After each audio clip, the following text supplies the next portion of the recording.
Yo, what up guys, Sammy Lee here from the Soul Brothers, and today I just got D-Rose 8 in, and it's really funny because I guess Adidas really doesn't give a fuck about D-Rose anymore, because this is the box that it came in. An exclusive, you know, D-Rose box. No, it's just your regular Boost box. Like, if a shoe has Boost in it, this is what the freaking box is. And it's just your generic Adidas Boost box, and D-Rose just doesn't get his own box anymore, I guess. I don't know, but last year it did, but this year I guess it doesn't, and that's how much Adidas just doesn't care, I guess. I don't know, but this is the box that it came in, which kind of surprised me. And we don't really show boxes on Soul Brothers, but this is it, you know. And alright, so let's get right on to the shoe. So here's the shoe, and I didn't play in them yet. You know, I just got them in like a few hours ago. And I put them on though, and I was wearing them around and walking and shit outside and inside the house. And it feels really nice, not gonna lie. But yeah, so let's just go over the tech. Alright, so starting off with the traction, it says here it's a herringbone pattern outsole for unrivaled 360-degree grip. I'll just call it the zipper traction because it looks like zippers. And the rubber is actually really hard comparing to the D-Rose 7. The rubber's super soft. Yeah, so on the D-Rose 8, the rubber's really hard. So outdoor use should actually be okay in this model. And trying it on my wood floors, the traction seemed really nice. It has a really loud squeak. And I feel like, yeah, it'll be just as nice as the D-Rose 7s. But of course, we'll have to see because dust will always be a factor in traction. So, and of course here's the midfoot shank. It looks exactly like the Crazy Light Boost 2016, and it's just the same thing. As I guess they just recycled it, or I guess it does a good job, so they just reuse it. I don't know, but there's that. And then moving on to the Boost, the midsole, the cushioning. So it's full length Boost. Yeah, so the midfoot shank plate is the exact same. And of course here on the medial side it's the same too.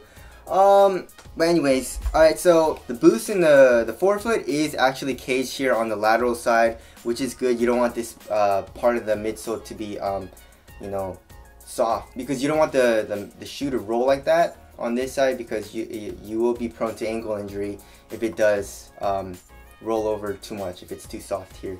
And of course it is it's not as caged here on the medial side, but the rubber does come up a little bit, and it does cage the Boost a little bit. And there is this plastic piece that comes up from the midfoot shank.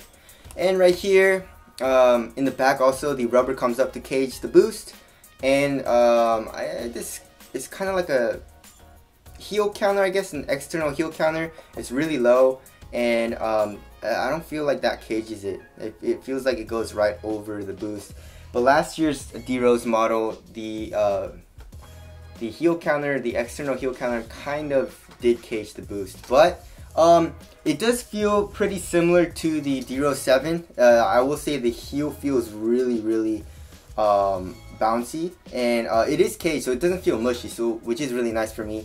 And in the forefoot, it feels really responsive, and I feel like impact protection is going to be good. So you know, just your regular Boost, full length Boost, it feels really nice, and I'm excited to play in that.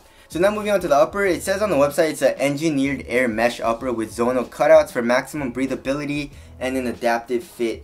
So yeah, so it's basically just a mesh, foam back mesh upper, and there are cutouts in it. It kind of reminds me of like a tiger or like a shark gills or something, I don't know.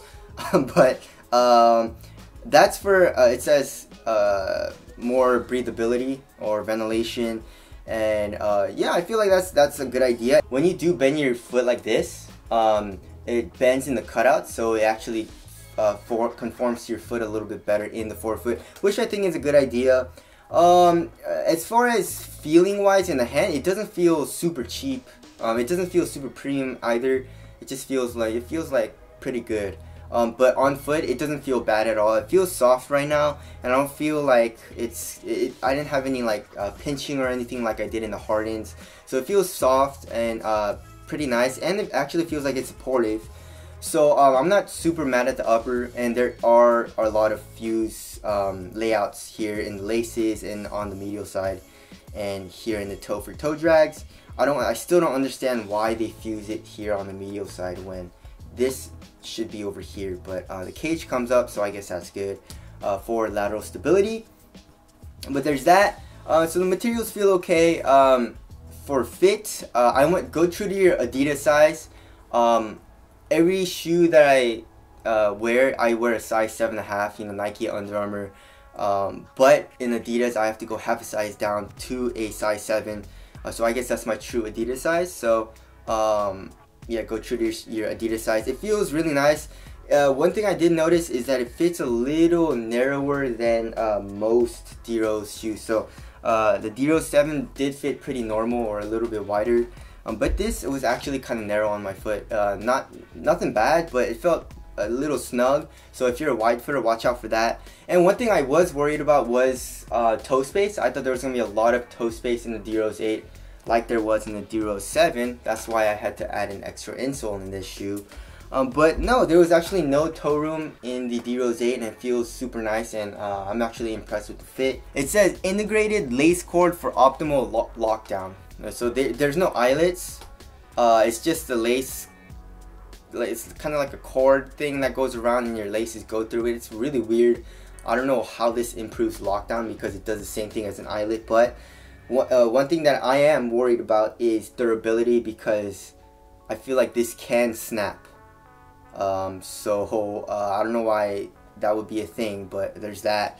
And it says this is Geo Fit, so the tongue is attached to like an upper underneath this foam back mesh, so you have a better one-to-one fit, which is always nice, which I like. And then moving on to aesthetics, I don't know. I think it's this colorway. This colorway just makes this shoe look really cheap. It looks really cheap, but it feels pretty damn nice in hand. It feels really nice on foot. But just aesthetically, I guess, just the silhouette, I think it's okay. I really like the black and gold colorway that D-Rose was wearing when he kind of debuted the shoe. But this colorway I don't really like as much. Feels like it doesn't look really nice. But tell us what you guys think of the aesthetics of this shoe.